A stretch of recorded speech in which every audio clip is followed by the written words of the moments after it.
Hello, everyone. Welcome back for another episode of RK Football. Obviously, we have David and Stu with me today, Hello. Matt as well. How are we all? All okay? Yeah, very well, very well. Good. How are you? Yeah, not bad, not bad. Interesting weekend of action, I think it is fair Yes. to say.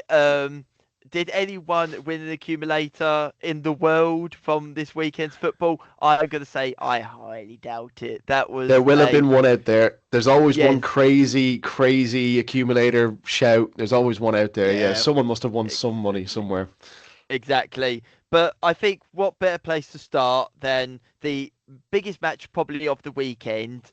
I know Stu probably doesn't want to talk about it straight away, but yeah. Crystal Palace keep their unbeaten run going after a 2-1 victory at Sellers Park. I have to say, I thought Palace were brilliant. Yeah, I they thought were. they were absolutely brilliant. Oh yeah. Philip Mateta, Joan Philip Mateta was an Oh, animal up front. He's yeah. so underrated. He's such a good He player. is, isn't It's he? Like, yeah. He was because in my team. I must say, just very briefly, he no, was in my no. team. The chances that he had, I'm disappointed that he didn't get a goal, but he had a monster of a game. Man. But yeah, I mean, Yeah. I've seen because I watched because obviously my local team is Crawley, and I went to watch the annual preseason game against Palace where they beat Crawley a lot of goals. But but the point is, it's when I saw it when you see him live and it like how he holds up the ball and how he's like how physical he is. It's like people don't realize he's such a good he really is underrated. Like because obviously you would think when they lost Eze it'd be like here we go, but then they got Sarr. He's looking really good. Obviously that was a great goal he scored against us, and then Mateta. Like yeah, they're still going strong. They're still a really good side. Yeah. It's a weird thing for Liverpool because it's like first half we were very lucky. Like how we were not 3-0 down, I do not know.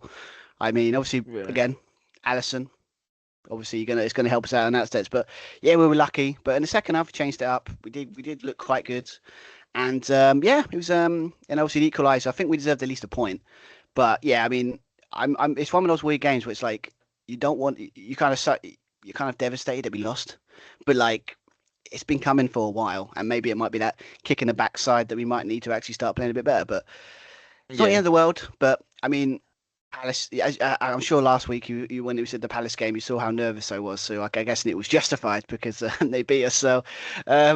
yeah, I wasn't surprised, but I was when was it the equaliser? I was like, here we go, one point, and then the cruelest of ironies that we lose to a late goal when we've been scoring so many. It's just you can't write this stuff, can you? Mm. But yeah, it kind of. I think everyone's panic. You don't need to panic. Everyone's freaking out a little bit, as you know, online. You know, that's how it works. Everyone just freaks out after one defeat. But yeah, I mean, but to be fair, the Palace deserve to win. They played well. Defensively, were great. They looked more dangerous than us. Looked more like to score than most of the match. And I think that late winner was well deserved. So yeah, I would say Yeah, congrats, Palace. They do deserve it. I definitely agree with Stu in that that was coming, that kind of result. I think we all knew that. We'd spoken about it previously, just how shaky Liverpool have looked in their previous games. And again, we would always kind of, preface it by saying, well, they are 5 points clear and they've won all their games, but there is still that kind of uncertainty in the team. So that was certainly coming. And like you rightly said as well, Stu, that, it can only be serve as a positive in the long run. If you're looking at it in a positive light, that can only be a kind of like you said, a kick up the backside, which I agree with as well. Um, I mean, obviously, and we will come on to the Arsenal game, but obviously the real downer from that result was the fact that Arsenal got the 3 points in their game. I think if Arsenal had drawn or lost against Liverpool, that loss against Palace probably wouldn't hurt as much. Yeah, But it was the I fact was, that Arsenal did get the win. You kind of I go, was, right, okay, now that they're 2 points behind as opposed to maybe five or yeah. I possibly mean, four. I have to admit, when Um, it was 1-0 Newcastle, I was like, here we go again. Arsenal doing it again. They're slipping out yeah, when we've done. But but yeah, I mean, but mm, yeah, it was kind of it's fine. I mean, it's one of those defeats that like, I think someone pointed out because obviously a lot of stuff online about it saying like we lost to Nottingham Forest last season, around about the same time this last season, that's and right. then we Yeah. went on a run until like we lost to Fulham like a couple of games at the end of the season. So and also we're quite good at was it when we were quite good at coming back from big defeats like this. Like we're usually quite good on responding quite well. So obviously we've got a good thing is when you have a defeat like this, you've got a big game next in the Champions League. We'll talk about that later. And obviously we've got the big game against obviously Chelsea. Mm. And I'll be interested. We'll talk about that in a bit later. But yeah, I mean I think we'll be okay, but I think sometimes, as someone rightly said, you learn more from defeat than you do from victories. So hopefully we've learned from this and we can finally start getting some performances. But yeah, but yeah, I mean, but as I said before, Palace deserve it. So you know, I I actually would go as far as to say, seeing Palace so far this season, obviously they've started the season by winning the Community Shield. We said at the start of the season that Chelsea are going to be the team no one wants to play. Like, that was the big thing that was. Mm. Now, would it be fair to say that actually Palace is that team? Palace is that Yeah. team no one wants to play? Dean Henderson, again, I thought was solid Oh in yeah, defence. he's a great goalkeeper.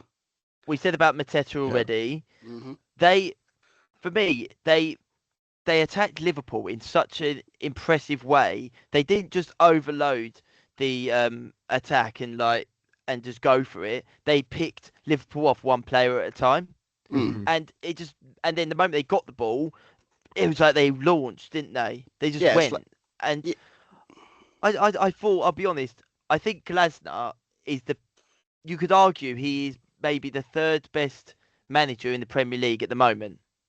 Well, yeah, I mean, certainly on current form, you'd have to say that, wouldn't you? I mean, I would say Yeah. in terms of what what other teams wouldn't want to play. I mean, I would still say Liverpool at Anfield and City at the Etihad would probably be the two ones that Yeah, of course. you would like the least. But I totally get it. And then Palace do. I mean, Sellers Park is a really proper, it's a proper ground, isn't it? And their fans are always up for it. But what I wanted to kind of mention as well is the fact that one player that we have kind of been talking about consistently when it's come to Liverpool is Florian Wirtz, and the fact that his performances in these games that Liverpool have been winning hasn't been great at all. He's been quite ineffectual, in fact. Do you reckon the fact that now Liverpool have lost, that the spotlight will fall a lot more harshly on him now? Oh yeah, definitely. Do you know what I mean, Stu? I mean, yeah, I mean, I've seen it seems to be escalated since that defeat. I think, Yeah. because obviously, but to be fair to him, he did play him out of position in this game. A bit of a tactical misstep by I think Slot in this one, because he instead of playing him in the middle when he's usually number 10, he played him on the left. And I find it strange you play him on the left, but you focus most of your attack on the right. So like, what is the point of putting him there? So. Yeah, I mean, I have watched videos like, yes, with the price tag, you expect him to be hitting the ground running, but I think what gives me hope is like there are glimpses. You've seen glimpses of the quality. I mean, I think he had a chance in the second half, but I think it was a great ball by Szoboszlai. Like, yes, yeah, I like remember seeing on that. another day, that would have won him. Like, just sometimes in football, it just doesn't go your way. But he's getting in the positions. He's doing. You can see bits. It's just, I don't think he's got a settled He position needs at the that moment. goal. He needs Yeah. that goal or that assist to get him Yeah, going. Sort yeah. of. Yeah, I think it's just like I think he's doing all right, but I guess because of the price tag and that, everyone wants to be like hit the ground running. He's doing okay. I just think I think because of the price tag, people just have a little bit less patience. But yeah, he wasn't Yeah. that effectual. But again, Slot has been putting him all over the place, and he does play quite deeper when he gets the ball than he normally would by Leverkusen. So that I guess that's why he doesn't look the same. But I have faith it'll come out good in the end. So I'm cool, but I get it. Because obviously this is the kind of game you would need someone that maybe might, put that quality pass in or a bit of quality to break down a resolute defence. But Yeah. I'm okay. I'm okay with it, to be fair, because obviously Liverpool have a long history of being like, was it a couple of months players that you think, should hit ground running take quite a while. So if again, as we keep saying, if you're still here by Christmas and you're still not performing, they might have a discussion. But again, 6-7 games in, just Yeah, fair enough. Yeah. patience. But I get your concern. I get it. Someone I'm not pointed concerned. out- Don't you worry about that. I'm not concerned in the least. But I do think you're right. I mean, obviously, it probably is just a case of Slot trying to figure out where Wirtz is most effective, I suppose, and kind of working these four players in. So yeah, probably right. The one thing I liked, and I thought this was very interesting, is that if you add up all of Wirtz's minutes since he's played for Liverpool, it is the equivalent of working a 9-hour shift. So your first day at work and you're expected to perform to that level, and it was like, give him a break, let him see what he does. But one player who had the biggest stinker going was Kanate. I have to say, I don't have to be a specialist in analysing games to see he was awful in that game. I mean, He was not good. Yeah, I mean, he's had a bit of a. I mean, I think there was one part of the game where I think it was like, for some reason, I don't know why, where it's basically like it was I think it was like gave it to Mateta. Like he got past him, and basically like any normal defender would be like, well, mark Mateta, but he was like in the middle, so he was in no man's land where he's not marking anyone. But yeah, he's looked a bit shaky. I mean, last couple of games have been all right, but then this performance feels like the Bournemouth one when he just looked all over the place. So Yeah. and also it doesn't help. We've got obviously that injury for I think the 18-year-old we signed. He's out for like 6 months for like Yeah, it's a yellow injury. So again, defense again is become a problem. But yeah, I think again, I think his situation with him is just I don't know, maybe because obviously there are rumours going around that he's not signing a contract, so maybe we've got another one with those situations again. Again, yeah. Yeah, I mean, Again, obviously, here we the go. rumours that Real Madrid are doing the Real Madrid again, where they're doing that thing where just like run down your contract, don't worry about it. But yeah, I mean, I think it's just Yeah. again, you have to admit he's had a pretty shocking start, to be honest, and hopefully Yes, he does. He needs to improve. But yeah, he's had more bad games than good. But yeah, he was not good in this game at all. yeah. Well, obviously, on the back of losing to Crystal Palace, Arsenal took full advantage and, like David said, closed down the gap. A 2-1 victory at St James's Park. The first time they've won there in 2 years, as well. And Gabriel once again coming up with the goods. I mean, I have to say he is a really good defender to have at corners, isn't he? Not a bad one to have on your fantasy team either. No, he's gone there. Thanks, Gabrielle. Thank you. I had a stinky weekend, so I needed that. But yeah, huge win. I think it was Newcastle had beaten them 4 out of 5 times in Arsenal's last 5 visits to St James's. So I mean, they would just normally get pummeled there, and like you said, in the last 2 years, yeah, huge game, and Arsenal surely be buzzing for that. I almost kind of. Because they had the match the week previous with City, where they did draw 1-1, and kind of the main criticism coming out of it was, his subs weren't kind of attacking enough, and he being Arteta didn't really go for it and try to get the win. But he came good this week, and I'm sure Arsenal fans will be delighted with that. And again, if that gap, I mean, it's still so early to tell in the season, but if Liverpool had beaten Palace and then Arsenal somehow drew or lost, I mean, that gap just gets wider and wider and wider.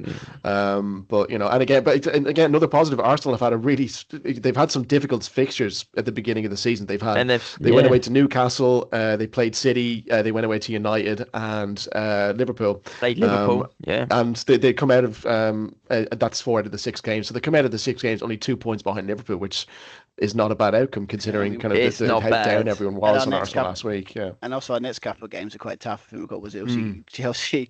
I think we've got was it Man United somewhere. Chelsea, United, and then I don't know, City at some point as well. So we've got 3 of the top, traditional top 6. Wouldn't worry about United. Excuse me, quotations was not required. Well, to be fair, when I was thinking about the top 6, it wasn't about Chelsea. Sorry, David. I was talking about Man United. No. Hey, look, I would say United, that's an easy game, so I wouldn't worry about that. Yeah. But I think, I don't know if anyone saw the incident with Nick Pope when Gyökeres, obviously, he got past the keeper and then he went down and the penalty was given. And it was overturned. I'm not gonna lie.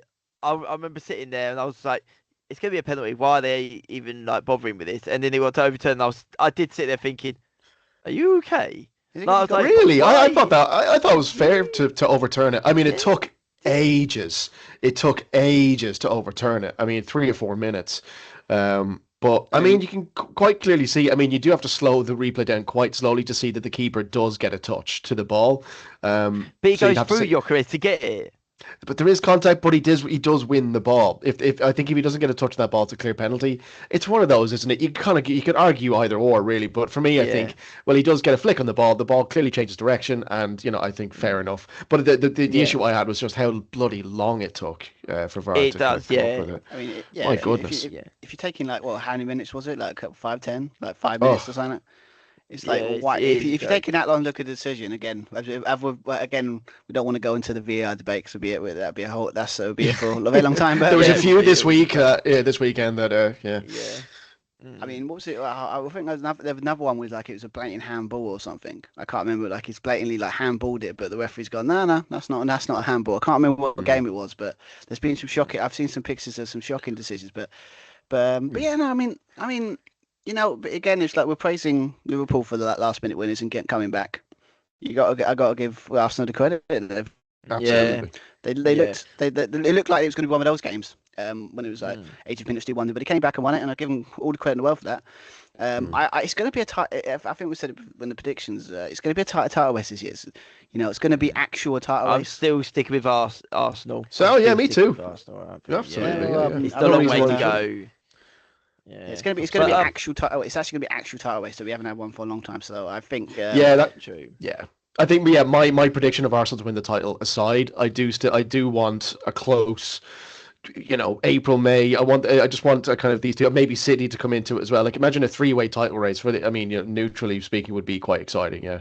When was the last time we had one of those? Oh, I think you'll be going about 2013, 14. Yeah, because City just dominated. Well, City and yeah. Arsenal were quite. What was this? The season was it 3-4 years ago when Arsenal were ahead, and then City came back level with them, and then there was around that. Liverpool But then were City in it, just went weren't clear, they? and that was Yeah. I think it was Klopp's last season. I think that was a free-loss race, wasn't it? Yeah. What it might well have been, yeah, actually. Yeah. What was the one before? I don't remember, but yeah, but it's not been kind of throughout the season, kind of neck and neck, that kind of thing, Yeah. I haven't seen it for a long time. No. Hopefully so.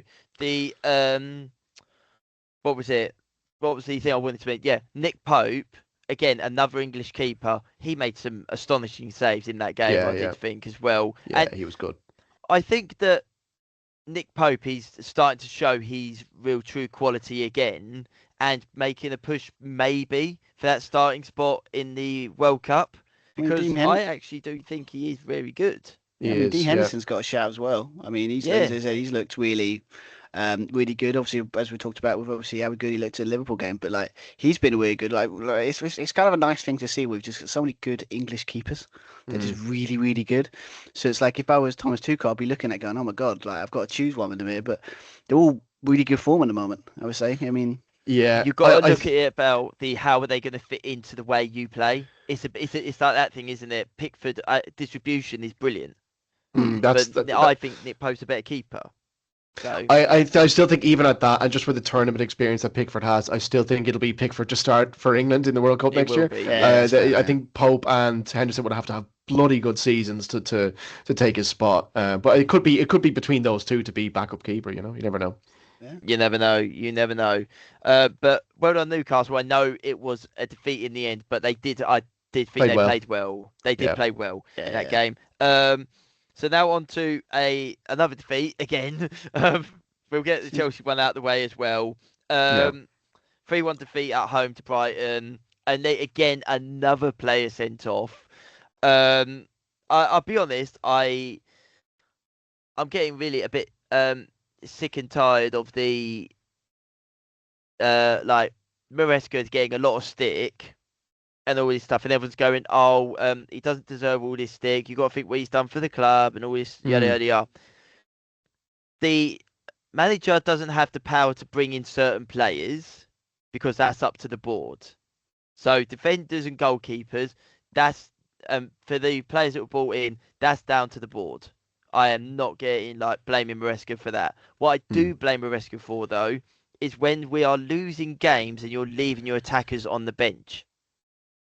I'm like, surely you're thinking to yourself, like, because we still have, even with 10 men, we still have better players to win this game, and we lost it. And I was like, great, that's another defeat already. And we're losing. I think that's our second defeat in our last 3 games, and we haven't won one game in those last 3 games, isn't it? In all competitions, isn't it? Last 3 games in all Bayern Munich, United, and League Cup not included in that. I thought I didn't see a point in that game, especially in the second half, where Chelsea looked absolutely solid. And I have to say, I don't think Reece James is our captain going forward. I don't think he is. Who do you think he should be? Yeah, Enzo Fernandez. I would look at. He's got. I think that Palmer would be a better shout, him. although I know he's injured. But I think Palmer would be Palmer. Yeah, I mean, leads more by example. I think we need an actual, like when the games Bruiser. When we're up against it, we're down to 10 men. Yeah, Someone who's going to go right. Let's get everyone behind the ball, like Van Dijk. Is in a way. Enzo that kind of player? Nah, I mean, it's I not a think problem that with he's Chelsea better though. than Reece James. I think he's better than Reece James. Well, Yeah, isn't that That's a problem one with thing. Chelsea though? Because obviously that's the problem. Yeah, You I don't don't have think the that's. leaders. I At the don't think beginning that's. he Yeah. did. At the beginning he did. Because I remember there was talk of him leaving, but that seems to have all settled. He seems really happy at the club. So personally, for me, I would say Enzo. But it's like you're picking someone out of a team that's not got no leaders in it. Like who is the Yeah. best leader sort of Yeah, thing. there's I not. think we need to bring that player in. There's no experience. That's what we It's, need is it's not, experience. but it's not his policy. It's not where your transfer policy, is it? Because obviously you're more of a I brilliant know. like because like anyone. It's probably like most teams these days where it's like if you're not like if you're under like 25 or something, like you get anything over that, then they probably wouldn't go for you. Yeah. But you just see experience in that back line, and obviously it's quite interesting with this game because obviously you're down 10 men. You could sit there and say obviously last man was it? I mean, what's your thoughts on the sending off? Do you think it was fair? Because it didn't look as Yeah. I don't get me wrong. I don't think there's That was a certain red card. That was a red challenges card, yeah. fair. there's certain challenges you sit there and go, yeah, he's 100% taking the player out, red card straight away. It's a harsh red card, but it is a red card. Like Yeah, he's gone in, Yeah, I but get he's you, trying man. to slow himself down. Yeah. But he's taking him down. It's clear he's trying to slow down, and he hasn't been to do it. But the thing is, it's a goal scoring opportunity. The rules Yeah. are. He's it's gone in red. with pure intent, hasn't he? It's To kind of actually, but then Yeah. it's just like, yeah, the Yes, rules are the fair rules, enough. like you said. Yeah, it's so. like, no, don't touch him. Yeah. Sort of He was thing, in my isn't it? So- team as well. I had a stinker. Oh God. But no, I mean, it's just, I was just, but yeah, I was kind of curious about that one because I think what was interesting about this game is the idea that basically like you're talking about not making attacking substitutions, but then obviously was it Brighton brought on? Was it? I think he was at Welbeck, and then all of a sudden he made an instant impact. I mean, obviously, I would say then in the end, did Chelsea give up near the end? Because obviously with the second goal, it was like but then with the third, it looked like he was just like. And this Just is wasn't where my giving up on problems lie.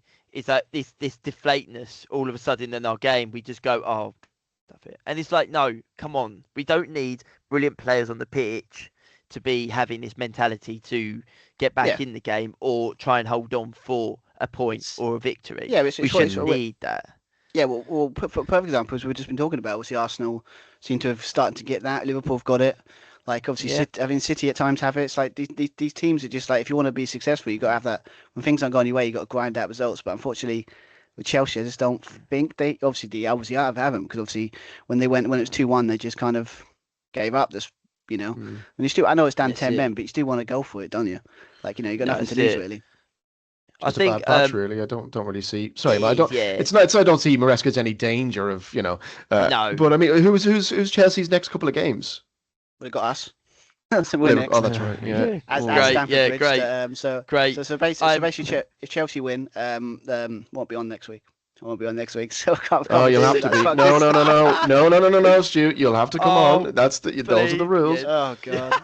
I couldn't be dealing with this madness. Win or lose, report the news. Yes, that's it. Report the news. They've got Liverpool at home, Nottingham Forest away, Sunderland at home. So, I would call that tricky games. I would say all of them are tricky games, especially Sunderland at home, because as we've seen, they have been very good this season. So, but before finish on that Chelsea game, well done to Brighton and Danny Welbeck still going at the age of 34. I know. I mean, my God. He is like a fine wine, isn't he? He gets better with age. He must have. You must have at least 100 goals for Brighton now. Surely. He's been there a while. He has 79 Premier League goals overall in his career. Now, here's a question for you, and I remember the goal as well. Does anyone remember his debut goal for Manchester United? Who were they playing? Was it Swansea? No, it was 2009. Oh, right. I'm way off then. Yeah. No, I can't remember that far. I have no idea. It was Blackburn Rovers. Well, that's good. Blackburn Rovers, and I can't remember the scoreline, I'll be honest, but I remember he shot from like 30 yards out and he just went flying into the top corner. No. And everyone was excited, thinking, oh, this guy's going to be amazing. And, I mean, he scored some good goals. I remember him scoring the one I was remembering. He scored a sort of half semi-bicycle kick against Swansea in Moyes' first season as well, something like that. But just a reliable player, And even when he went to Arsenal, didn't he? After United, yeah, he Yeah, did. Yeah, and he scored even there, against Leicester City, didn't he, in the title-winning that's season for them? right. Yeah. Yeah. Yeah, just a really reliable striker, and he's just one of those where I keep bringing it back to fantasy team, but I had such a bad week that I just want to get it. I want to vent, but it's just one of those where you kind of you look at him and you go, oh, he can't. He's not. I don't think he's that expensive, but he must be like 7 point something or something, 7 point little. You think I might bring him in? He just tends to he just gets goals and just kind of floats along. And how old did you say he's 34? Yeah, 34. 34, Yeah. and he's still banging them in. Yeah, so fair play to him. Yeah. I mean, the question is, who do you play next? Because obviously that'd be a dangerous game if you're playing like someone in the top, the top and all that. So Yeah. But, I mean, I get what you mean, but yeah, I mean, it's just. I think it's just nice to see because obviously you don't. It's kind of whole thing with footballers these days. When you go past 30, it's basically in football. You're on the way out. But like, I like the idea that he's like 34, 35. He's just like still contributing something. And obviously, them 2 goals he scored against you guys were really good. So I think it's going to be. It's just good to have that kind of like player you could just rely on to maybe create something. Absolutely. And that's what I like about. So yeah, I mean, great for Brighton, not for you, not for Chelsea, of course, but No, not at all. But we'll move on to the last of our 3 teams. Yes. Brentford winning 3-1 against Manchester United. Who saw that coming? Honestly, Jesus Christ. I think before we obviously start on Man United, the first thing you have to say is well done, Keith Andrews. I think he's done a phenomenal job so far. 7 points from a possible 9 in all his home games. He's made the place a hard place to go, and he exploited Man United's weaknesses. And for a manager to do that, who's not got that much experience, he's done really well, I think. Yeah, I agree. They seem to be they've overrun Man United in the midfield as well. They did overrun Man United. Yes, I mean that opening goal. I mean, it's basically a carbon copy. It's a carbon copy. One lumped ball over the high line, and great finish as well. I mean, bloody hell, what a finish! Is that the carbon copy? It's carbon copy to the goal against Chelsea. Literally the same thing. Henderson does a long ball in, comes to Thiago, his name is, and he just scores. It's a carbon. Literally, if someone does a wheel back to back, it's the exact same goal. Yeah. But literally, Man United got picked because obviously I did watch because I went to watch my local team, and obviously they did have the game on, so I watched it, and that first goal, it's just like you're getting picked apart just by basically just lobbing the ball long, and basically and it's just it was so so easy. I mean. Again, it's the same thing with Man United. It's just you keep doing the same mistakes over and over again. I mean, there were just so many small things in this game that just were equally. I mean, the first goal being one of them, obviously, and I don't know, just the third goal as well, Brentford's last goal with Binder. I mean, I don't know how he's not saving that, to be honest. I know. It's in the center of the goal. I don't quite understand. It hasn't got that much. Yeah, but he didn't put the right hand up. It was weird because it's I don't understand that at all, because I was looking at it going, surely that's deflected, or there must have been just so much action on the ball that he's. And then you look at it and you went, no, and then obviously the story again with Lamens not starting again. I don't get it. It's very, very possible that Lamens won't get a game under Amorim. That the first time Lamens plays a game for United, Amorim won't be the manager. The manager who brought him into the club, it could be. Because, I mean, look, and again, we can go more into the game, but next week is Sunderland. There's every chance, I mean, I don't really see, there's every chance he won't start. He'll start Binder again, even though he had, again, that third goal was pretty shocking. There's every chance you'll start him again. And, if we either lose or draw, even if we beat Sunderland, I mean, whatever. If Amorim walks in the international break, and again we can speak about that in a bit, which it might happen. It could very, very well happen. But anyway, so there was that, and there was Bruno's missed penalty. I mean, I think so. That's 2 out of 3 missed penalties this season for Bruno. He didn't look confident though, did he? No, and I think one thing that people were saying was that the VAR decision.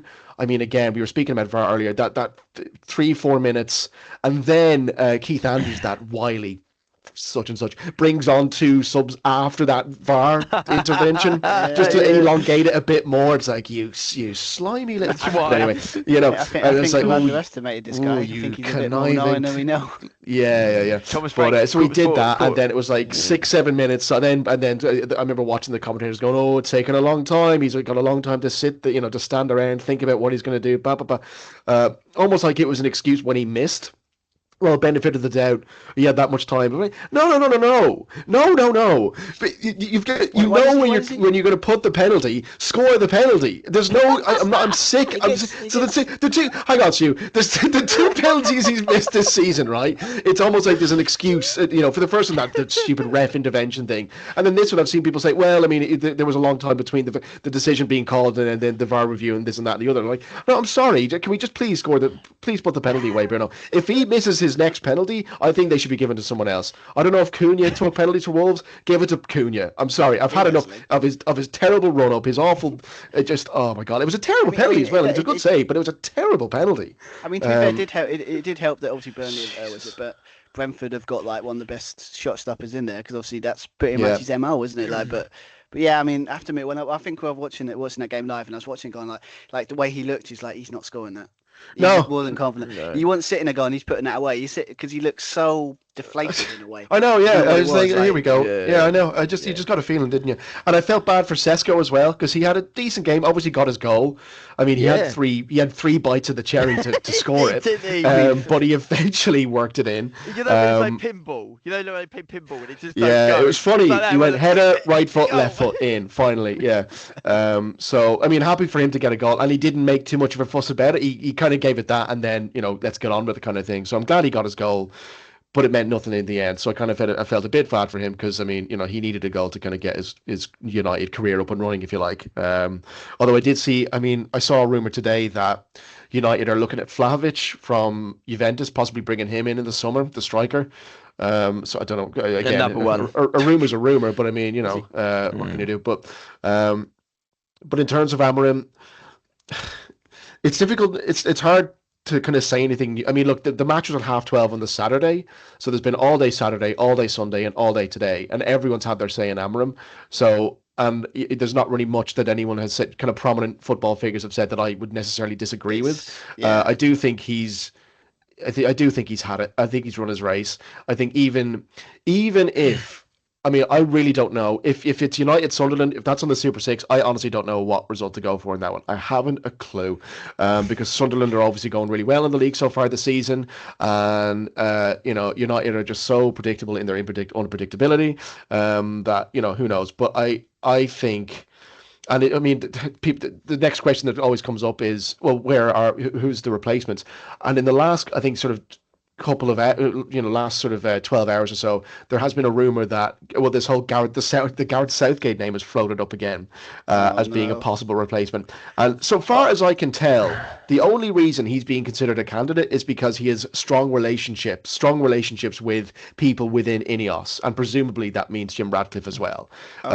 So that's the only reason I can see why. And obviously when Ten Hag won the FA Cup a couple of years ago, and there was question about whether or not to sack him, and Gareth Southgate was one of the names that was being floated about as a possible replacement. That went away in the end. I don't see. Well, it certainly won't happen, I don't think, Gareth Southgate, because he's. I just.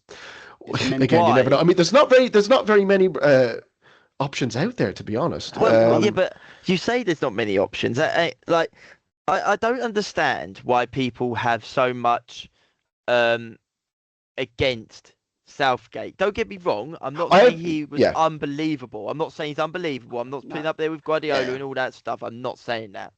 But at Middlesbrough, he done a half decent job. How long ago was that, though? How long ago? He's not a sexy replacement, is he? He's not a. But let's be honest. When he came into England, we was all sitting there thinking, why him? Why him? And then all of a sudden, he done what he did with the England side that we had. It is a different beast. But he brought the best out of all of those players to get to where we got to. Yeah. Now, what is the biggest problem at Man United? Mentality. Big players go to that club, don't do well, go somewhere else, do all right. It's not. Maybe just- it's time to yeah, bring no, someone in yeah. who has that mentality. Yeah, but would it be no, another, no, would no, it be another Ole sorry. Gunnar Solskjaer situation? Because again, that's what he kind of did. Went in kind of I'd just have him back in a steadied second, it. by the way. But he, I but he mean, done it right. he's available. I think He's done it available. right. Just saying, he's available. Ole Gunnar Solskjaer. That's Yeah, I know. true. Yeah, he That's could bring him exactly. back. But the one I was a big fan of Southgate at England. But if you were a critic of him, you could possibly say that all he really did, well, he was lucky in the fact that he came through when probably the best batch of English talent in possibly ever, you could True. argue, Harry came Kane, through. yeah. And all he needed to do was not have a toxic atmosphere within the England camp, because that was the thing that people said always held them back in big tournaments. But again, I wouldn't necessarily subscribe to that, because I think he actually did individually a very good job with that team. Yeah. But I just don't know. Look, it's kind of difficult, and I do feel a little bit sorry for Amram. People like Wayne Rooney coming out and saying he feels like the soul is gone from the club and he doesn't trust Amram anymore. I think it's quite strong, and I mean, look, it's hard to say whether or not he's doing his best. And we've said before, he is being stubborn. I mean, there is a reason behind what he's doing. He's persisting with this formation, which clearly isn't working. He's been there it'll be 12 months in. He came in November, I think, wasn't it? 12 months, nearly 12 months. He's had 2 transfer windows. He's had over 200 million spent. And we look, if anything, worse. Yeah. So there's no argument to say that he should be there. There's no argument or anything you could put forward to suggest that things are going to improve. That's my point. Yeah. I think that's a fair point. I do think that the Sunderland game could be make or break for him. Yeah. If there's one good thing that came out of this weekend, is that before the weekend started, I looked at my fantasy team. I was like, Palmer's got to come out because obviously he's injured, but I had the money, and I thought I could bring in Bruno Fernandes. He's a defender. Did you have him in? No, hang on. Oh, okay. I decided last minute against it, and I put Semedo in, and I'm so glad. Yeah, very good. That's a good shout. Good shout. You know what makes it worse? Well, my backup strikers is that Thiago from Brentford. Oh. I didn't put him in. Was it Pedro, like, for Chelsea, and I've left him in. It's like, because I thought Man United, like, but then I thought, well, he scored 4 goals in 6 games. I'm like, I might have to put him in for next game because I could have got more points. But he was on my bench. I was like, when he scored the first, I was like, oh my god, I've left him out. What am I doing? But yeah, he's good. Yeah. But just one last thing on Amram is that in his post-match, I think it was his pre-match, actually. I can't remember if it was pre-match or post-match. He said a lot of things, obviously, and a lot of it is these days is kind of waffle. But I mean, he did say one thing. He was like, I am going to do the best I can while I'm here. And I just thought, defeatist attitude. That's all that is. So he's expecting to get sacked. He's just like, yeah. He must know. He must know. And I know Jim Radcliffe has come out he's offered his support, which, as we know in this day and age, means sod all. What's the kiss of death, as they call it? It's the kiss of death. When you get support by the board, it's like you're getting sacked. Yeah, we've said it before. Yeah, but it happened with Potter. So yeah. But anyway, the last game I want to speak about before we get on to obviously the whole thing with Graham Potter is Man City. Now they obviously smashed Burnley 5-1. It didn't help that 2 of the goals came from one of their own players. He joined a list of 6 players in Premier League history to score 2 own goals in one game. Wow. And I was like, that is not a list you want to be part of, mate. That is so unfortunate. Isn't Sunderland on that list? Like 2002-3, I think they scored like 3 own goals in a game. Like... I think the team is, but an individual player. Like individual player. But 2 things from that game I was very impressed by. One, I captained Erling Haaland. Same. Everyone did, mate. That's not that impressive a decision. He's been when you smash everyone in your league. So annoying that he got 2 late goals as well. And I don't have Haaland in my team. I'm getting rid of Salah, by the way. I'm getting rid of him. He's done. I should have brought Haaland in. I'm really considering it. Honestly. Yeah. But the reason why I bring Haaland up is because of this stat I saw, and this is something else. Erling Haaland, hang on a minute. Erling Haaland has scored a brace or more in 22% of his 103 Premier League games. It's mental. 22% of them have been braces in those games. And the other player I was impressed by, again, is Doku. He has been brilliant. Docker's He's brilliant, great. yeah. Honestly, I think he's underrated. I think he's one of the best wingers in the league. He is so good. He's so effective. He's so dangerous. Like, Last two games, he's been absolutely like every time he gets the monstrous. ball, he's just like lightly in place. Yeah. Like, it was something so that, and again, a fancy thing. That's why I brought him in, and he's done the I job for did me as again. well. So yeah. But yeah, no, he's great. He's so jinky, and you can almost see defenders going like, Jesus, what's this fella doing? Exactly. He's great. Yeah. But obviously, the one player that did let me down in the Super Six, Reinders? I went for 5-0. I went for 5-0, and I was Sorry, pleased when I saw 5 goals, and then I saw one goal. I keep telling Anthony, you. I understand you're having a good season, but you did not need to do that. I bet a lot of people had 5-0 City. I bet a lot of people were let down by that goal as well. What was it? I keep saying on the podcast every time. Always put a goal. Right, you're right. Although there was one result that didn't need a goal, which was me calling Sunderland. What was the game? Sunderland. So I sniped a 1-0 win. I was happy with that. Yeah. I think we have to say 2 things with Sunderland. Granit Xhaka has to go down so far as the best signing of the summer. He's been really good for Sunderland. Up there for sure.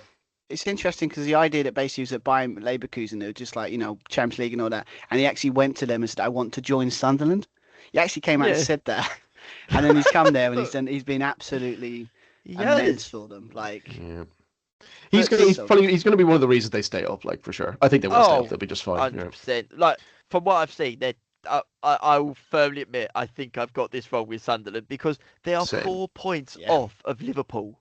They're 4 points off Liverpool. No. Isn't that the best start for like a promoted side for like a long time? Must be. I saw the stat that basically this is the highest points total the 3 promoted sides have got.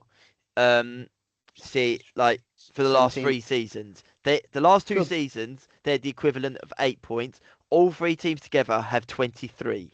Wow, yeah, big difference. So, did you get that stat from the BBC website? Because I'm just like, no. You did. No, I worked out myself. BBC what? I worked out BBC. I don't know what's the BBC? CCB. Yeah. No, I mean, was it the best one? It's the highest the promoted side is. Promoted sides have scored. Was it points per tally for 6 games since 2017-18? That's the one. Wow. Right? Really? That's crazy, by the way. That's like. But yeah, I mean, it's just great to see. When I put on predictions, I put all of them to go down. It's pure because obviously evidence proved that it's probably going to happen. But it's one of those predictions that I'm glad I'm wrong. I'm glad I'm wrong because obviously Sunderland have been really good. A breath of fresh air. Leeds have surprised me a little bit, and then Burnley. Leeds. But I mean, Burnley have obviously they had a bit of a tough start. But Burnley are hanging in there. Yeah. So I think it's just nice to see. It feels like an old school promoted team when they come up and they actually do something instead of just like getting beat all the time. So it's anyway, great to Sunderland. It's great to see.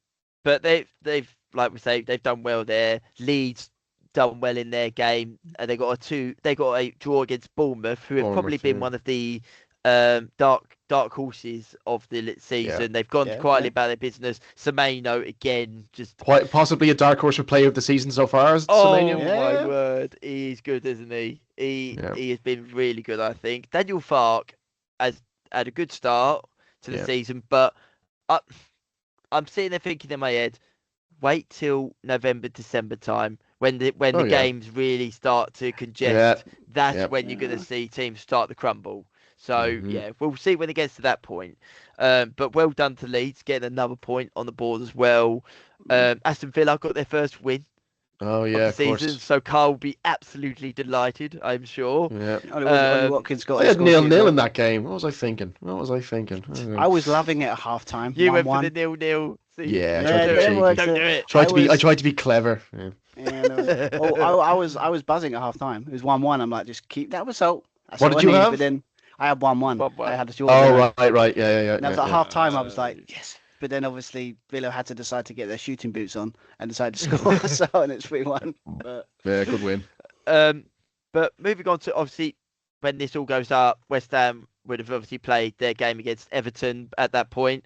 But Graham Potter was obviously sacked over the weekend with Nuno coming in. as well.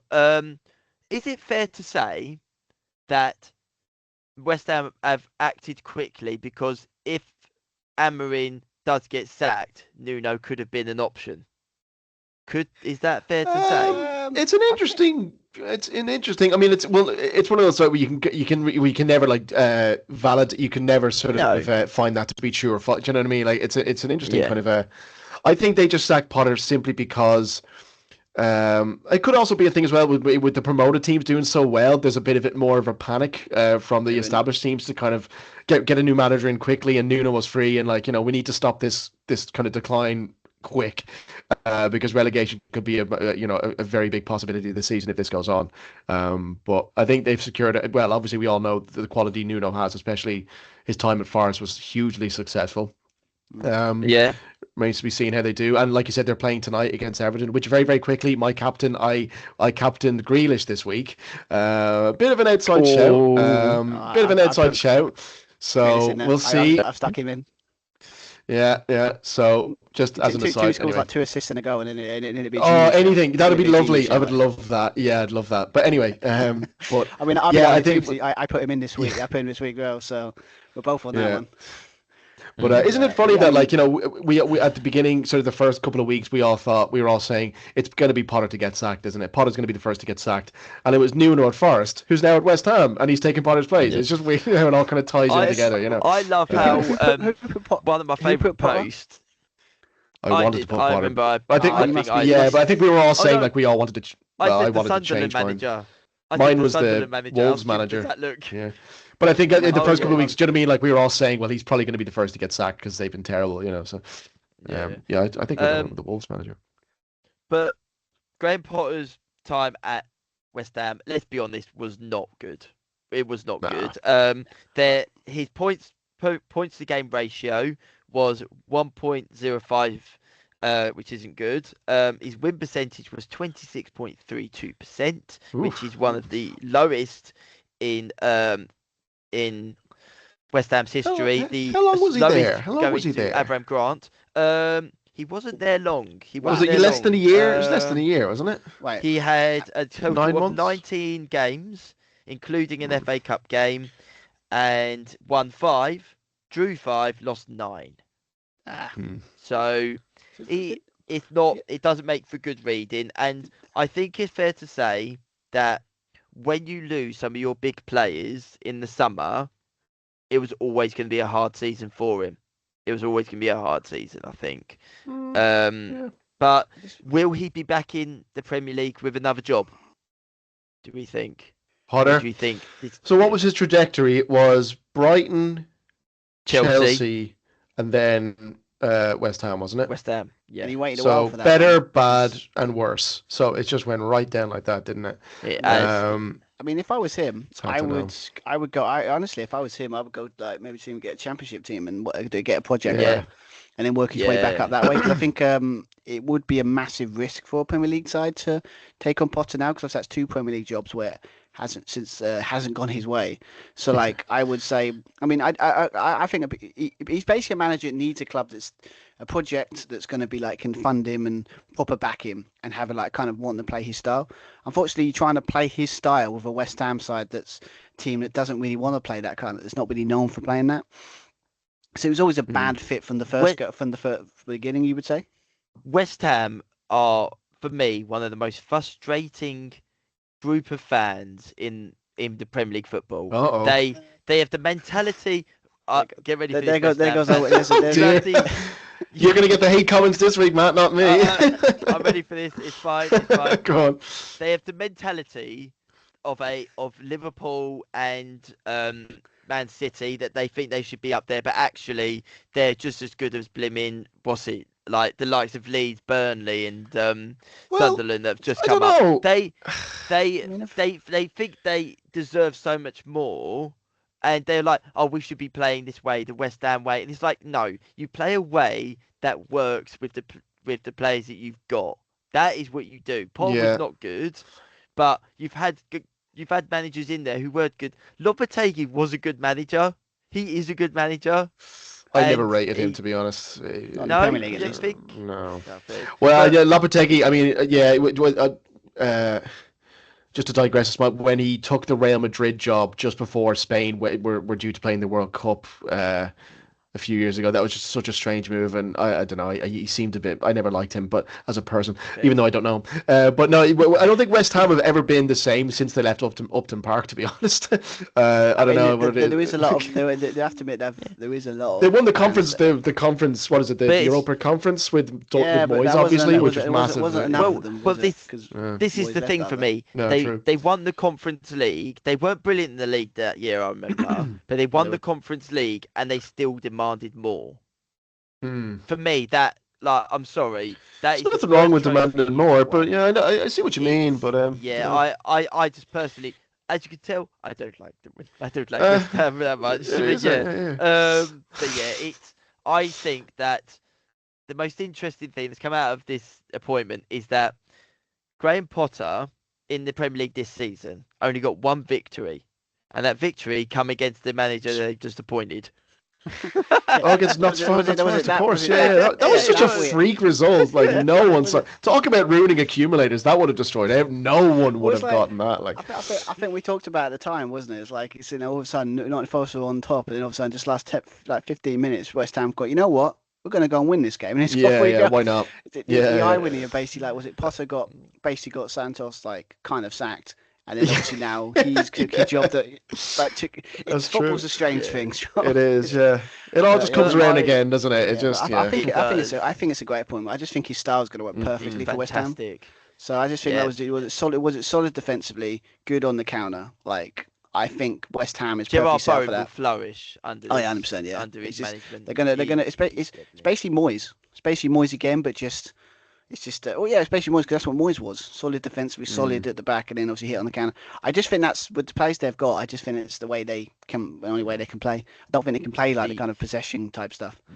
The appointments come at the right time, because after the next game, they're on international break. So he's got got a good time period to go, right, let's get this all in place, ready for that next game, and then we can then proper get the best out of this team. And I actually look forward to watching West Ham with him in charge, because I do rate him. I think he's a very good manager. Did you know his win percentages are actually quite good in the Premier League with his teams he's managed? That's not too He's 48% with Wolves, wow. Which, considering he was there for a good few seasons, good. Yeah. He then went on to Spurs, which is 53%. Well, he only played like 3 games, wasn't it? Or was it charged for 3 games? He won his first 3 games, was like named manager of the month, and then after that, it just went downhill from there. I think he was there for like a second. And then at Nottingham Forest, it was 44%. So pretty decent. I think West Ham actually have got a really good manager on their hands, and just give him the backing, and then trust me, they'll be in the Premier League for a good few seasons and could do well if they back him. That's all they need to do, is just back him. But yeah, obviously we're going to move on now to the biggest portion of the evening. It is Super 6 time. Oh yes. Oh yes. So, Stu and I, can I just say one thing? Stu and I both had a very good weekend, Super 6 wise. That was a good 9 points each, wasn't it? Yeah, I mean, what was interesting? So I was having a shocker, but for 2 weekends in a row, the last game saved me again. Yeah. No, I think that. Well, obviously, Stu, you did say you wanted to obviously go over the table so far. So Stu very kindly has been keeping track of it. I know on the Super 6 it does keep track, but some people, I'm not going to name anyone, David, has not signed up to the... But you just said you wouldn't name anyone. You liar. But yeah, go on then, Stu. Yeah, I mean, I'll just go for the table at the moment, because obviously from the last week, was it me and David who got 9? Was it Matt Ty got 6? I mean, you got 6, so it's not all bad. Fair play. And obviously Josh got 2. Just one of his bad weeks. 2 points. Yeah, it's bad week for him. What score was that he got right? I've got to know. It's probably that's a good question. 5-1 Man City. It's probably a draw. Probably. I haven't got the full things up. Okay. But yeah, I mean, it's good. I mean, obviously at the moment it's obviously with not to be shooting my own horn here, but obviously I'm top with 52 points, and Yeah, well, I've been accused of basically because I'm running it. Basically, I'm like, what a coincidence. But I'm just saying. But obviously, second is David, 40 points. Oh yes. Was it Matt Ty, 1 point behind him with 39? Was it Matt? Was the other Matt yourself? Obviously, that's 30, 36, and obviously Josh. Yeah, we'll go with his 30. So We've got time. We've got time. yeah, the comeback is on. Plenty of time. Yes, plenty of time. Consistently accumulate Yeah, good points. Yeah. That's all I it think is. you're That's working all your way up versus bottom. You work second bottom. Now you're going to work your way up. Next week you're top it, and No before one- you know it, be. No one remembers the team that was top of the league in September. Just remember that. I see. True, very true. Yeah. But moving on to the actual games, the important part here. Now, this is for bragging rights, of course. So the first game of the Super Six on here is the 3 o'clock kickoff on Saturday, and it is Arsenal at the Emirates against West Ham United, who will be coached by Nuno Espirito Santo. Obviously, we have no idea how they're going to start because their game's going on while we are recording. But David, what are we saying for this first game? I'll go straight off the bat. I'll go 3-0 Arsenal. Okay. No, 3-1. 3-1 you're Arsenal. learning. You're learning. I'm learning now. Yes. Watch this be 3-0. If this is 3-0, I'm going to lose my mind. Hey. Well, I'll take the stick for it because he'd be like, well, it doesn't work. Stop it. Yeah. No, I'll do it. 3-1. 3-1. Okay, Stu. I think this will be quite close because obviously if Santos plays the way we think he will defensively, I mean, maybe harder to test. But yeah, I'm going to go 2-1 Arsenal. Right, excellent. I'm actually going to go 3-0 Arsenal. Oh, taking a break. Here we go. Come on, West Ham. Get me that goal. I refuse to learn from my mistakes. But yeah, I think that Arsenal are going to prove too strong. I do think West Ham will play well, but I just think that Arsenal are looking very solid defensively and at home as well. Yeah, really at home. Yeah, they're very strong at home. Not no-brainer. Of course, there's no such thing as a no-brainer in football. But for me, this is a definite one where I'm thinking Arsenal are going to come home with the 3 points. Haven't they got like a bad record against West Ham though? Oh, surely not at the Emirates. Why would you do that? We've just all done our maybe at away. No, because I'm hoping because obviously let's be honest because last season he also lost West Ham 1-0. So one of Potter's rare victories. So she was looking for anything he can grab onto. Now, for those wonderful beloved fans that are listening, Stu is now showing how he does win the league by mind games. That's it. Mind games, exactly it. For Jose. Right. Yeah, you know it. Now we're moving on to Manchester United at Old Trafford. Oh, it is in the Super Sunderland. Six. Oh, shit. The game where one manager who everyone thought would probably be in line for a sacking at the end at this point in the season against a manager who is in line for sacking if he loses this game. Let's be honest. Stu, what are we thinking? Oh, this. I guess with David it's probably worse, but for me it's like it's one of those games you want to be bold and want to put Sunderland to win, but I mean, but then it's Man United again. It's predictably unpredictable. So I don't like doing draws, but the only thing I think of it feels like a draw. Maybe like you'd be winning 1-0 and then Sunderland get a last minute equaliser. And it sounds like that kind of game, but yeah, I'm going to put draw 1-1. Okay. I think this is. I know I say it every weekend, but I actually do think this is the hardest game to call because, like you say, one team completely unpredictable and Sunderland who are playing so well, and if they turn up, they're going to be too much for Man United. I'm going to go out on the limb, and I'm going to go with a 2-1 victory for Sunderland at Old Trafford, and bye-bye, Amarin. Who would have thought that at the start? Who would have thought that at the start of the season? It's crazy how it started, isn't it? A team that I actually said not beyond the realms of possibility for some. I don't know. Yeah. But you're going in, David. It seems maybe on the surface it could seem like one of those results where it's one of those where the players need to go and get a result for the manager, get a positive going into the season. But in all honesty, I don't think the players have any faith in the manager anymore. So I don't really think they'll even try. They don't look like they're trying a leg in the last couple of games. So I don't, because I think even they must know that even if they win, it sounds awful to say it, right? But you almost, because this clearly isn't working, this Amarim project, if you like. It's almost like if they beat Sunderland, it kind of papers over a small plaster over a very large gash. The Burnley game gave that, didn't it? Like they won that like last minute. Yeah, and the exactly, yeah, and the Chelsea one. These kind of small, miniature kind of reprieves from what is actually an a much bigger problem. Look, I'm not going to say Sunderland's win. I'm going to say 1-1.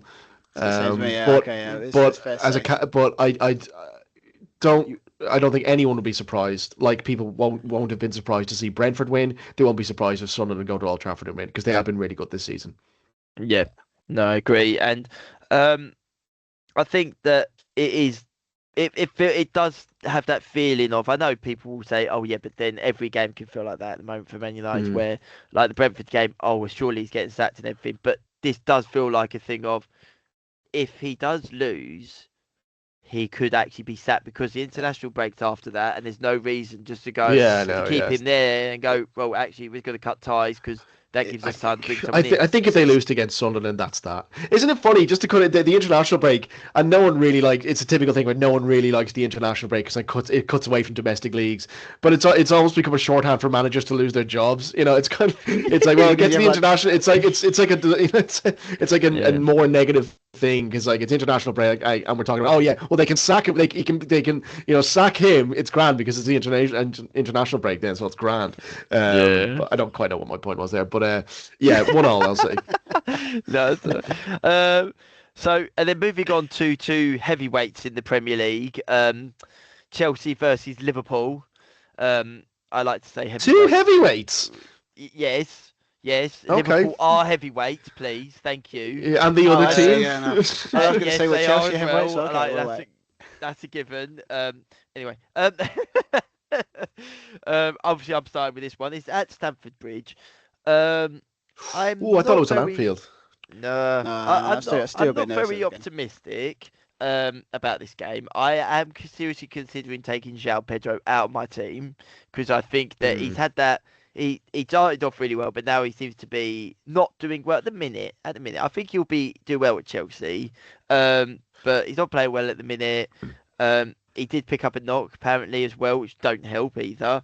I think if the Liverpool side show up, who has been showing up at most of the time this season, and the one against Palace, Chelsea could be in with at least a point here, I would say. However, if the Liverpool side react from that result and go, no, we're going to absolutely stuff our next team, I'm like, okay, we're probably going to lose this game.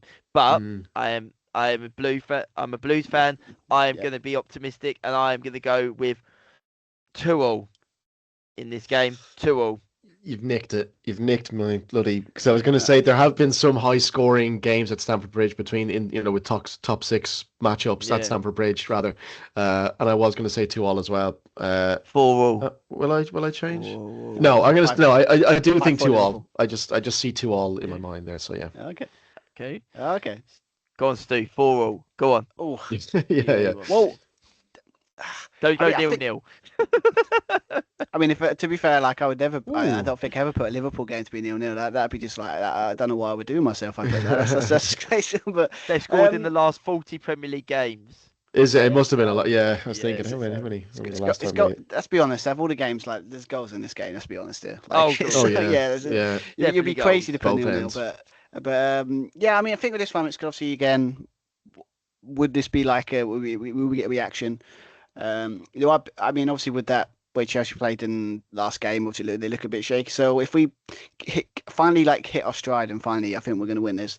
But again, going to Chelsea is always tough, because obviously Stamford Bridge is quite a tough one. So I think we're going to win it, but I think it's going to be quite close. I'm going to go 2-1 Liverpool.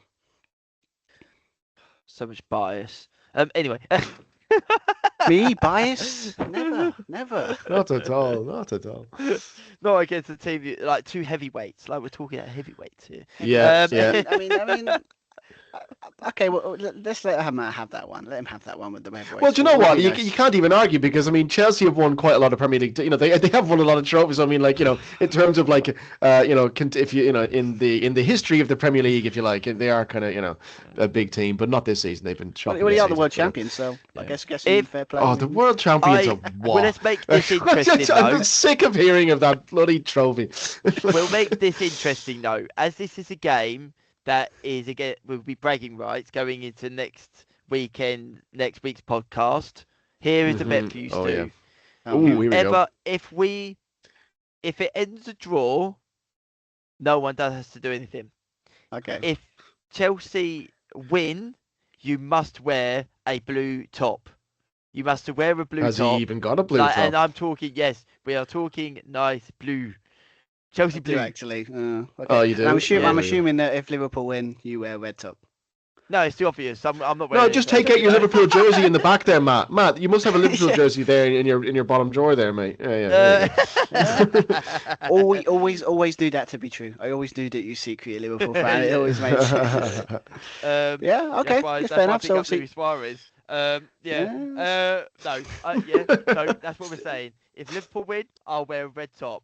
I will fight. I will get a red top, nice red, and I'll wear it. Yeah. But if Chelsea win, you are wearing a nice blue. I want to see beautiful blue.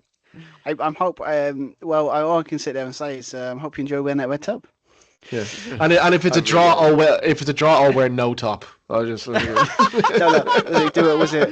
Obviously not. Obviously please, not. someone No, win. we're not fucking. We're not No. doing that. No, No don't- chance. Please, someone win now. Don't be a I'd Gary die Lineker. before Don't be doing Don't that. be sitting there doing like if Leicester win the league and I'll be wearing my was it shorts or something like and, to be fair he did it, but there's none of those bets. Okay, can we just Yeah, they weren't boxers though, were they? They were nearly at his knees. Yeah, he kind of far past it. But yeah, he backpedaled a little bit. A lot of people are going to be hearing that now and thinking, do you know what? We really want one of these teams to win now. Yeah, oh yeah. But Absolutely. moving on in the predictions, the next one is Everton versus Crystal Palace at what is their new ground called? I actually don't know. Is it Goodison Park still? No, it's not called- I Goodison think Park. that- I think The women's team play at Goodison Park now. It's at the Hill. It's the Hill Dickinson Stadium. The Hill Yeah. Dickinson And I Stadium. can There we go. Okay. and I can say that Everton have gone one up against West Ham. Michael Oh, Keane. there we go. Who Oh, scored? right then. Is it Grealish? Hopefully assisted by Grealish, but anyway. Let's have it. Or is it by Grealish? Are you having a look? No, it was at scored least- by at least- Michael Keane, but Oh, okay. Oh, Did he get an fair enough assist? then. That's the question. is he even Well- starting? That's the question. If he's not starting, I'm gonna throw my laptop out the Give up. window. But Oh no, it's James Garlow. Oh no, it's not. It's not fair. I think It's not he's fair. starting. He's starting. Okay, Yeah. so just But the yeah, hat trick's still on. Everton Yeah, it versus is. Crystal Palace. What are we saying here, David? I'm gonna go 2-1 Palace. I fancy Palace to continue on their not just their unbeaten form, but to go and actually get a win because they just look so good now. We spoke earlier about Mateta as well, and just how powerful and his hold of play and everything, how great he is, his striking. So yeah, I fancy them to go to Everton and win 2-1. Stu? Is it a weird one? Because obviously, I think I did a little bit of research on it. It's like it has been like Everton. I think Everton got a good record against Palace. But yeah, I mean, and also have to be quite good. I think at home when they've been. So I don't think it'd be easy, straightforward win. But it'd be. I have to admit, I was going to put a draw, but when I think about it, it's like after that, the way Palace have been playing, I could see them going to Everton doing a job. So. And obviously I can't have more. I refuse to have more than one draw in my prediction, so I'm going to put the same as David, 2-1 Palace. I refuse to have more than one draw.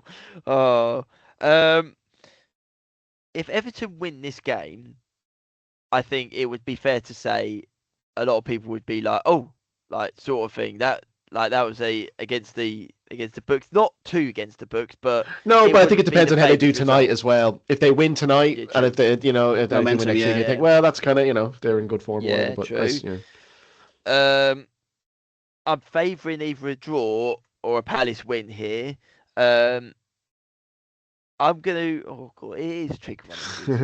Yeah. Could it be 0-0?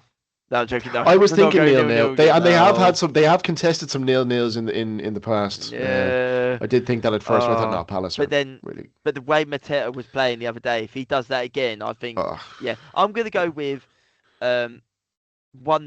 No, 2-0. Ooh. 2-0 Crystal Palace. 2-0 Crystal Palace. Yeah, why not? Nice clean sheet. They Yeah. deserve it. They've been playing Yes, They really reckon well. not yes, scored they at do. home. 2-0. Okay, interesting. Interesting. Yeah. Right. Don't you play those mind games with me. Don't you play those mind games. No more mind games. Not fair. Anyway. Next one is Newcastle United at St James's Park at home to Nottingham Forest. So Ooh. is Ange Postecoglou going to finally get off the mark, or are Newcastle going to stride I to don't another victory think. from another header? Yeah, I don't think. No, I don't think Ange will get off the mark with this one. I fancy Newcastle to win 2-0, and Walter Made, is that his name? Walter Made to get Yeah. another goal. He started off pretty well. So I'm Okay. going to go 2-0 Newcastle. 2 goals, All 2 right. headers. There we go. Yeah, he's gonna have a hat trick of headers in these first. Is he going to break Peter Crouch's record of how many headers? For headers, was like Yeah, headed goals, 55 or something, or Yes, he's just got to keep. If you could just get that in one season, that'd be great. You know, 55 Yeah. goals. yeah. Imagine that. But Newcastle were so unlucky against Arsenal, so I think that they'll want to kind of Yeah, they did play well. reprieve that with a win. They play well for a good portion of that game. So Yeah. Stu. Yeah, I don't think this would be as close as I think obviously Newcastle has been kind of mildly unlucky, but they play at home. They're really good, and obviously this Nottingham Forest side is like I've never known a club to do the biggest kind of like self-destruct on like self-destruct on their club. Like basically had a manager who's doing well, and they get rid of him for a manager that didn't do well in the league, and what a shocker! It's not working out for the last couple of games. Yeah. So I don't see. I think Newcastle this would be a kind of perfect game after Arsenal game we went. So I think it's going to be they're going to score some goals. So I'm going to put 3-1 Newcastle. Okay. All right.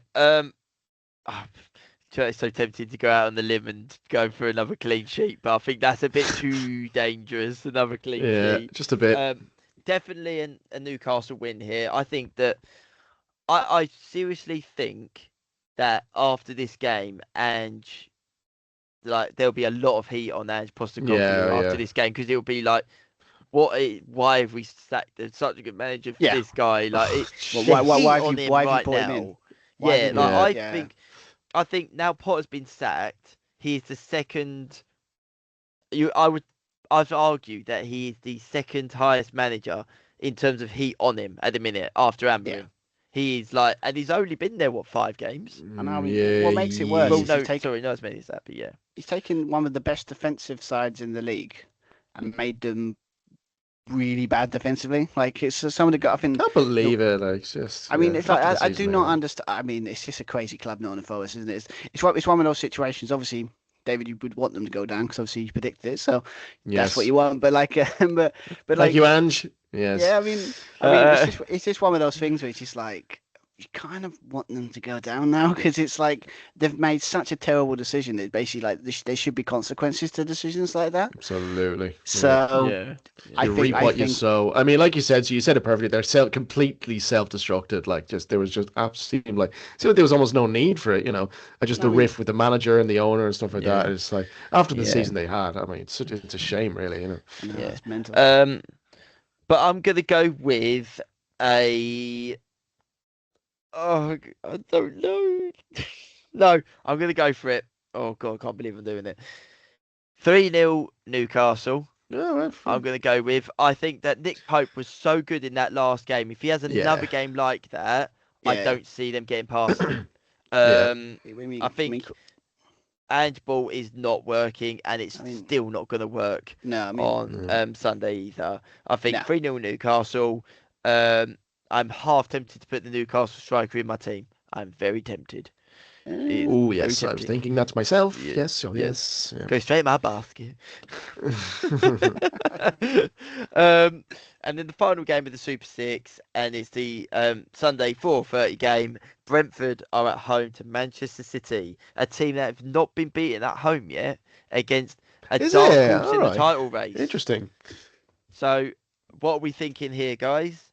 we're going to start with Stu this time. As much as I would love, and I mean love, to see City get beat at home, away, it was Brentford getting a win.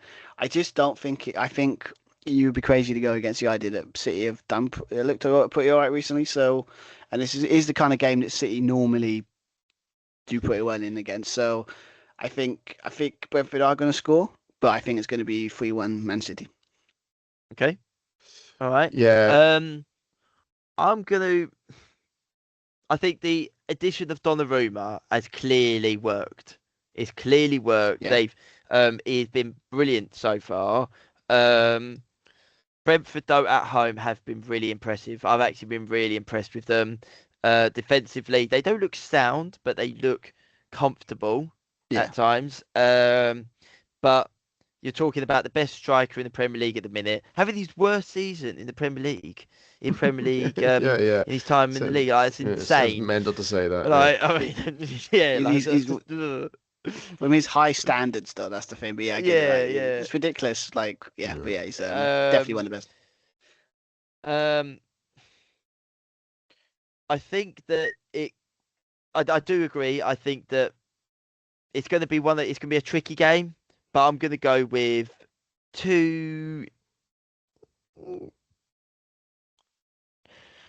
Cool, blimey. Any danger? No, any day now, any day now, Matt, Go crazy. Now you want to put Brentford to win. Yeah, 4-4. 5-4. There we go. How about that? One day that will work. Yeah, one day. Not now, but one day. Okay.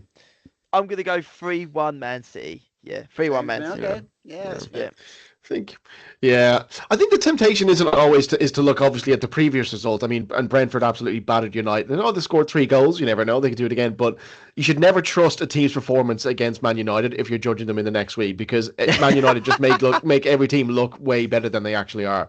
So and Thiago, the front man for Brentford, he was so good in that game. He might be a shout to put in my team as well. Just thinking of that. Anyway, I 3-1. I was thinking 3-1 as well, but I'm gonna go. I'm gonna give Brentford 2 goals. I'm gonna go 3-2 City.